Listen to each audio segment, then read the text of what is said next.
Hello everyone and welcome to the channel. In this video guys, I'm going to guide you how to create a system restore point on your Windows.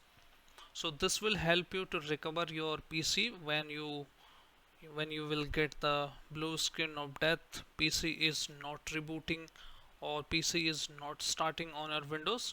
So this is very handy and pretty useful for any Windows user. Everyone should enable the system restore point on Windows. How to enable that? Just you need to go to search and type create and restore. Just type restore, and once you type restore, just click on create a restore point. Apart from that, just open the control panel from search and type a recovery option. Then you can click on configure system restore, that option. And first of all, if mostly the window is installed in a C drive, so you might see this as an off option. You just need to on it. So how to on it? Let me give an example of E drive. Click on configure, simply turn it on. Okay, click on apply, click on OK. Now you need to click on configure,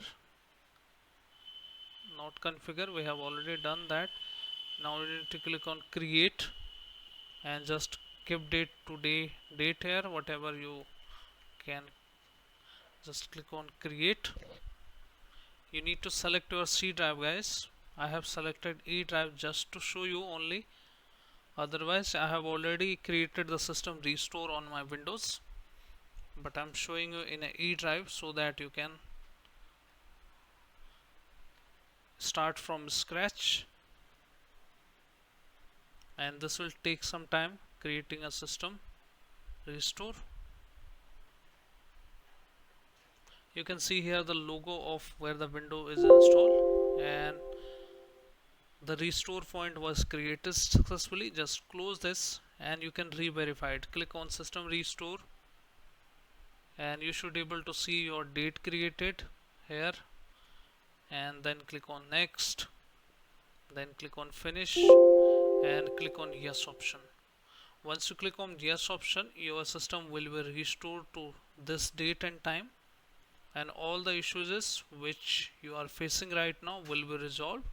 And this is very good for future as well. So in Windows 10 and 11 guys, you should create the system restore in even in other Windows as well, 8 or 7, and in future as well you can create the system restore point and get the help from the system restore point. So that's all for this video guys. This was all about the system restore and its benefit. So I hope this video helps you. If yes, then hit like, subscribe and share. Thank you. Thanks for watching.